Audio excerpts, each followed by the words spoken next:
mo ate yung katawan mo rito? Dasal na naman. Ha? Hindi, kaya naman po eh. Nagkaroon ako isang araw na galing akong BQ, tapos lumipat ako sa senior high. Sa high street na pala, high street. Pero, yeah, since both Dreamscape Productions on po, internal na yung usap about my schedule. But ako, I'm enjoying Batang Quiapo, and ako, I'm still getting Oh, so paano mo na, iba minsan yung iba ayaw ng magsabay ng double characters. Ito, ako ayaw ko dati. Oo, kasi nalilito sila. Ikaw, paano mo? Ako din po ayaw ko dati. Sabi ko, never pa po ako nagsabay ng project ever eh. Laging isa-isa lang. Pero first time ko magsabay, nung una mahirap. Pero dahil magkaiba yung look, nakatulong na si Pablo sa Batang Quiapo, ganun, Barbasarado. Tapos dito naman, nakakulong naman. Pero bagsak ko. Tapos since, ano na po, parang ilang buwan ko rin ginampanan si Archie. Medyo, kilala ko naman siya. Kilala ko pa rin siya. Kaya kaya kong tumalon talaga. Nung una, aminin ko, nung unang problema talaga siya. Sabi, sino ba ako? Hindi ko na alam kung ano nangyayari. Pero, nasanay na. So, nagkabalikan na. Very happy right now. Pero right now, like, yun nga, taking it easy lang talaga muna ako. Kasi busy din yung pareho sa trabaho eh. Kasi nandun naman yung carefree siya. And basta walang pressure sa isa't isa. Easy mo lang. Para walang Yun pressure. ang maigi, no? Pag pareho show. Nagkakaintindihan ang trabaho. Lalo na pag busy. Busy eh. Siya din, may show siya ngayon.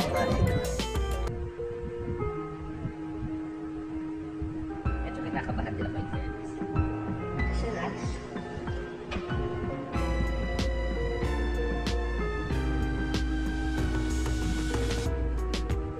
Hi guys, at kagaya nga ng sinabi dun sa intro ng vlog, may kailangan i-biopsy dito sa taas ng ulo ko.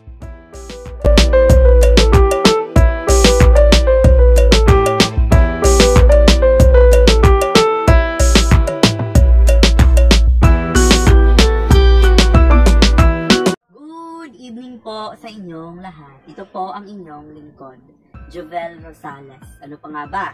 Ang inyong isinusulsol sa akin. Ay! Imarites mo na, dali. Good evening, Luzon, Visayas, at Mindanao. Andito na naman tayo sa ating panibagong episode. So, bago ang lahat, magpapasalamat ako sa aking mga subscriber and followers. Sa Facebook, meron na tayong 51,000 followers.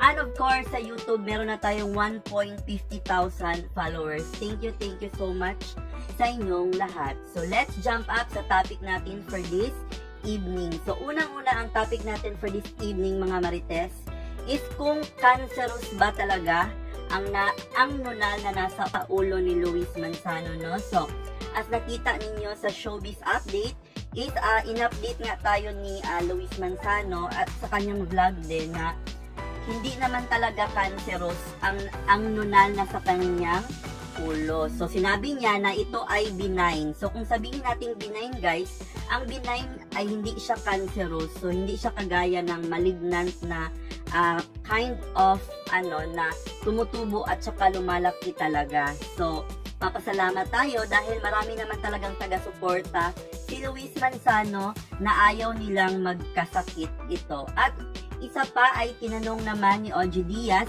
kung tatakbo ba daw mayor ng Lipa City si Luis Manzano, at ang kanyang sagot nga ay hindi siya tatakbo at ito ay bilang suporta lamang sa kanyang ama-amahan na si Ralph Recto. So kung saan nga guys ay tumatakbo doon, I think bilang konsihal or mayor, I'm not really sure. So ilalagay ko na lang sa description kung ano talaga ang tinatakbuhan ni Ralph Recto doon sa Lipa, Batangas. So anyway, let's proceed sa ikalawang topic natin about naman ito kay Billy Crawford. So kay Billy Crawford naman guys, is nakikita kasi ng mga netizen na payat na talaga siya at wala na talaga siya, parang butot balat na talaga siya. So about kay Billy Crawford pala guys, ay kinarify na po, no, na ang dahilan pala ng pagpayat ni Billy Crawford is sumali siya sa isang patimpalak kung saan nga ay kailangan niyang magpapayat. So, parang it's a dance contest. So, kailangan niya talagang pumayat roon. At nga, ay in-interview siya ni Ogie Diaz, ay sinabi niya doon na gusto na naman niyang pumayat dahil nga guys is kailangan niyang pumayat dahil sa health issues na rin, kailangan niya maging healthy, ganyan. So, pinagpatuloy na niya ang pagpapapayat. So, anyway, yun lang yung reason, no? So, kinarify doon ni Billy Crawford na siya ay healthy at wala siyang sakit. So, dumako na tayo sa ating pangalawang topic kung saan nga ay about naman ito kay Elijah Canlas, kung saan nga ay kasali siya ulit, no, sa high street. So, tatapos na nga yung senior high at ngayon ay high street na, no. So, ngayon ay parang mga parents na sila, meron na silang mga trabaho. And of course, napag-usapan din doon, no, ang character niya sa Batang Quiapo and of course sa high street. As well as guys, kung ang estado ba ng relasyon nila ni Miles Ocampo na ngayon naman ay host ng Eat Bulaga ay okay ba? So doon ay clarify nga ni Elijah Canlas na they are working on it. So pasok video, so may nakuha tayong video kung saan nga ay nagpahayag siya ng saloobin niya sa relasyon nila ni Miles Ocampo. At pahagian na lang din natin guys, no, pasok tayo sa ikatatlong topic natin. Ni-reveal na nga ni Angeline Quinto na ang kanyang anak, second baby, is a baby girl. So, yun na nga guys, no, ay noon nga ay binalita ni Ogie Diaz na buntis si Angeline at ngayon na nga ay kinonfirma ni Angeline Quinto na siya nga ay nagdadalang tao at ito naman ay babae na kasi yung panganay nga niya ay lalaki. So, yan lang yung mga clarification na gagawin natin sa ating video. Again, ito po ang inyong lingkod, Jovel Rosales. So, ba ang makukuha natin sa topic na ito? If nagpapasalamat tayo, no? Really, yung prayers works, lalo na yung cancer naman ay hindi naman talaga biro na sakit. So, yun lang ang masasabi natin sa topic na yan. Magpapasalamat at magsa-shout tayo sa ating mga sponsor. Ma'am Sparkle of Ireland, thank you so much ma'am sa pinadala mo na pera sa akin.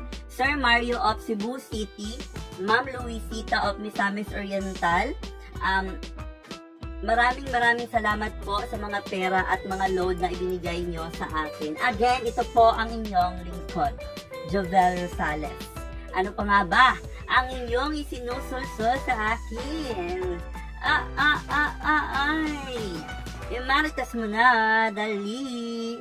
This is I Care, I Share, I React.